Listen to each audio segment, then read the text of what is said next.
So for this video, I'm going to talk all about law school admissions. I spoke with an admissions director at a top 10 law school.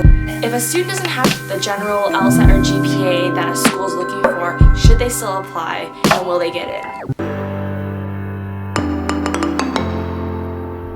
Hi everyone, welcome back to my channel. If you're new here, my name is Brittany and I'm a lawyer living and working here in New York City. I do a lot of videos about my life as a lawyer as well as some other things like monthly vlogs and what to do and eat here in New York City. If you guys are interested in learning more about what it means to be a lawyer, then keep on watching.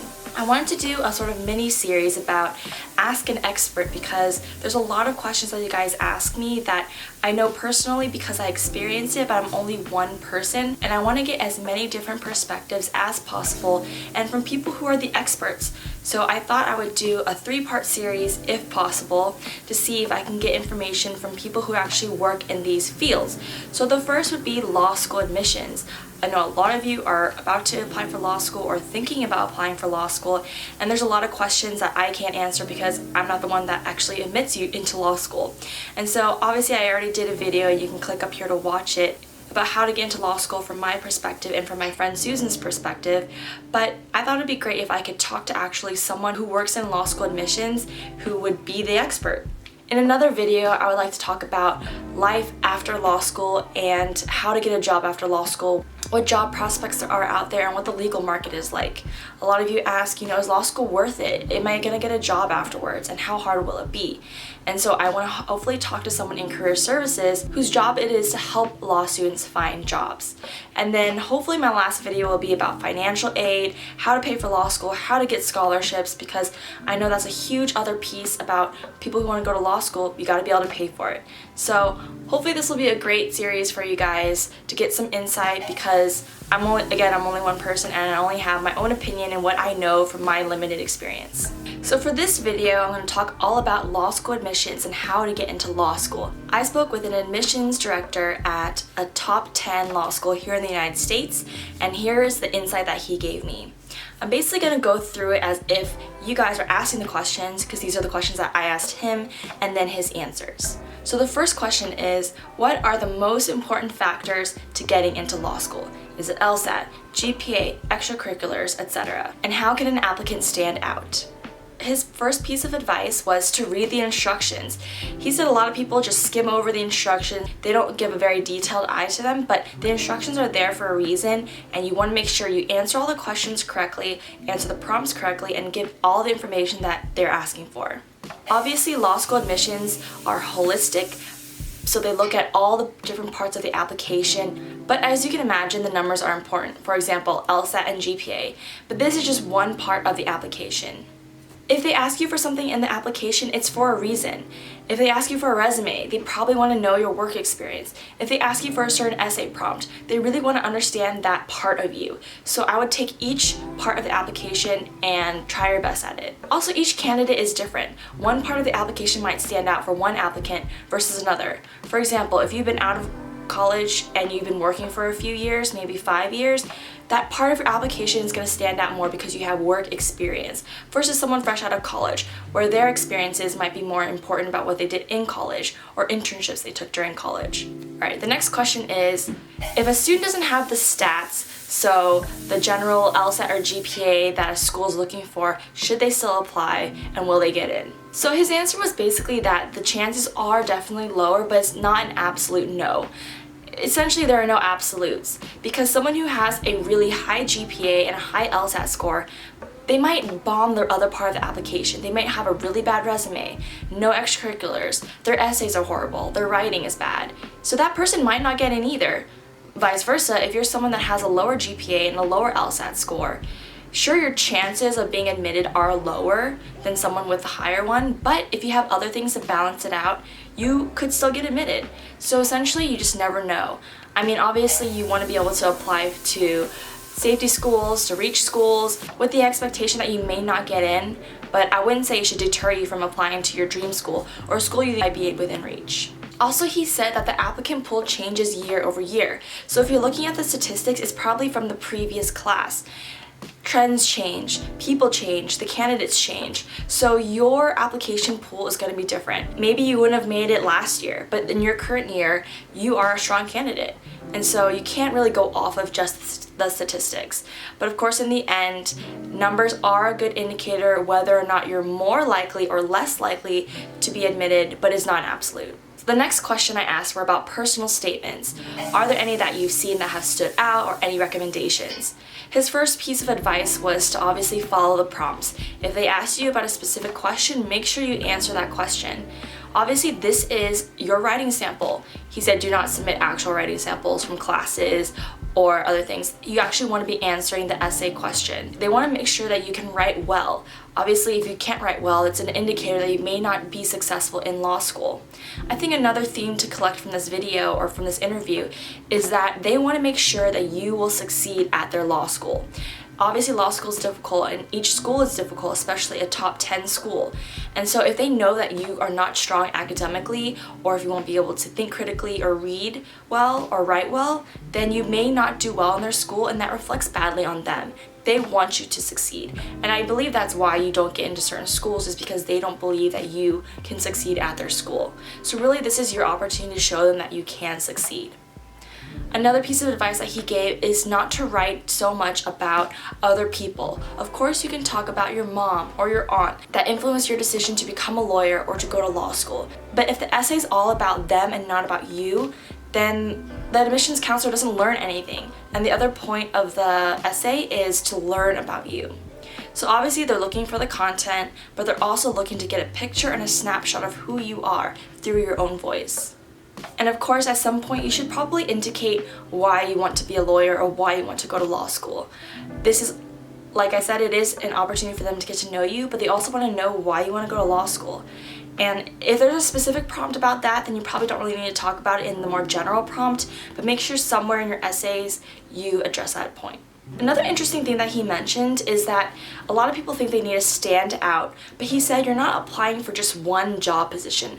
There's not just one slot for you. There are however many are in the pool, let's say like 500 or 300 whatever slots. And so if anything, he said that you should actually try to fit in. It's an interesting concept. I never really thought of it like that. But maybe if you stand out too much, yes, they want diversity within their student body, but at the same time, there's a certain type of student that they're looking for. So maybe it's not as good to stand out completely. So next, I'm going to talk all about letters of recommendation.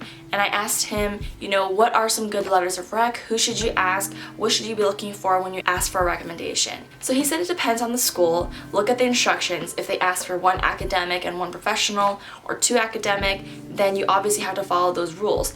But if you have the opportunity, it might make more sense for you to have a professional if you've been out of school for 5 years, versus if you're coming from school, then you're probably going to only have academic, and they understand that. Make sure that you can find someone that can really speak to who you are. Again, they're trying to understand what kind of candidate, what kind of applicant you are, and really, can you think critically? Do you do well with multiple tasks? Are you a good worker? Are you a good writer, reader? All these aspects that someone would look for in a lawyer or in a law student. Can this person who's writing your letter of recommendation write all these things about you? Also, they're interested in how you study as a student. So this professor or this teacher hopefully would understand how you study, how you do academically, because that's also important. He also mentioned 3 things that should be in the professional letter of recommendation. 1 is work ethic. 2 is, are you likely to be hired after law school? And 3 is professional skills. So keep those things in mind when you're looking for a professional recommendation. The next question is, how can a student best prepare while they're in undergrad or college? And that sub-question is, does it matter what undergraduate degree you major in? I get asked this question a lot, and I answered it in my previous video, but it doesn't matter. They actually want diversity within their applicant pool. I'm sure most people study political science, philosophy, writing, English, and those are all great, but they also like STEM majors because it offers a different way of thinking. The way law school is, you want people from different opinions to bounce off each other and to help the entire class. And so people with different backgrounds might actually help instead of the people that are always taking the same classes. But they just want to make sure that you are taking a rigorous course load. If you're taking a major that may seem easier, you're gonna have to sort of prove that you did a lot of critical thinking, that you read a lot, and that you wrote a lot. Basically, the skills that you'll need to survive in law school. So did you read a lot? Did you think critically and logically? The next question is, does it matter what undergrad you go to? So he said it really doesn't matter, but of course prestige does carry some weight. If you're coming from Harvard versus some no-name school in the middle of America, then there's probably gonna be a 1% chance that it helps your application a little bit. I really wouldn't kill yourself over what undergrad you're going to. Just try your best if you're still in high school to get to the best college possible and then really make the most of your experience there. The next question is, how important are internships in undergrad? And he basically answered by saying you should make the most of your experiences, similar to what I just said about where you go to undergrad. He gave an example which is very interesting, where if you're someone who lives in a rural town and your family doesn't make very much money, you don't have the resources to get a summer internship in a big city like New York, then maybe you go home and instead you work at the local library. To them, they'll understand that was the best you can make out of your circumstances. Versus someone that lives in New York City or near New York City, they have the means to go get a summer internship. There's tons of opportunities here in the city for you to intern at, and so if you just wasted away your summer working at a smoothie shop, then they're probably gonna look at that negatively because you didn't make the most out of your circumstances. So I think the bottom line is work with what you have, but it is good to get some sort of experience as an undergrad. The next question is, what extracurriculars are good for law school applications? He also said it doesn't really matter. Obviously, a lot of people do debate or moot court, but do what you love. Similar to what I remember for when you apply to college, they just want to see that you're dedicated and that you're doing something that you love. If you were part of 10 different clubs, but you were just a member, that doesn't look as good as someone who is part of, let's say, 3 clubs, and you held leadership positions at all of them. For example, if you're someone who says you want to go into public interest law and you've never volunteered or done anything that points to that, it's gonna look a little fishy. If you say that you want to become a lawyer because of a certain reason, but your resume or your activities don't really back that up, then it probably doesn't tell a good story. The overall advice is to pick extracurriculars that match your profile and the kind of student that you're trying to be. To be honest, you guys are so young, you probably don't even know what you want to be, you just know you want to be a lawyer and you know you want to get into law school. So in some sense, you kind of have to make it up. You may not understand the realm of the different types of laws out there, so pick one and go with that. Choose all of the different things that help you to grow to become that lawyer in your profile. And maybe it'll be something that you discover that you like. For example, immigration law. Let's say you really want to help refugees and to study immigration law. So make sure your profile matches that, and then you can tell a really great story through your essay, through your resume, through your application, and through your schoolwork. So just keep that in mind. I know a lot of you are from foreign countries or you're going to school abroad, and so the next question I asked him was, how can a foreign student make the most out of their profile? And he said that you should really explain why you want to come to the United States to study law. Is there a reason why you don't want to do it in your home country? Or is there a reason why you're choosing the United States? And also touching upon whether or not you plan to stay here in the US to work or if you plan to go back home. And there's not a right or wrong answer. They just want to understand, again, what type of candidate you are and what you can offer after you graduate. He did say that English could be a barrier. Obviously, there's a lot of people who write well, but they may not speak well. And in law school, you're going to have to be able to read and think critically and write well. And if you can't do those things and they can tell from your writing sample, then it might be a deterrent or it might knock you down some points. They do evaluate your competency in English. So the second to last question I asked him was, does it matter if you go to a top or T14 or a top 14 school as a job prospect? And he said it really depends on what kind of job you want. And of course, like we said about the undergrad, the prestige helps, but it's not the end all be all. You're still going to be able to get a job, you're still going to be able to be successful. It doesn't matter if you go to Harvard or not. I think it's important to take a lot of things into consideration. For example, the location of where your law school is or the financials. Did you get a scholarship? Is this a city you want to live in? Are you going to be happy being where you are in law school? Because I think that plays a big role in your enjoyment of the next 3 years. So the last question that I asked him was, do you have any other advice for students who are looking to apply to law school? He said, make sure you read the application instructions, really understand what this school is looking for. Each school is different. Also, they give you the information that you're looking for. So if you have a question about something, read the instructions and you're likely to find an answer. So that's the end of the video and all the questions that were answered by this admissions director at a top 10 law school, and I hope you guys found it helpful. If you have any questions, don't forget to comment below. I'll try my best to answer them. There may be some things that I glazed over that I have in my notes, and please stay tuned for my next video, which will be all about career, life after law school, finding a job, and what the job market is for lawyers.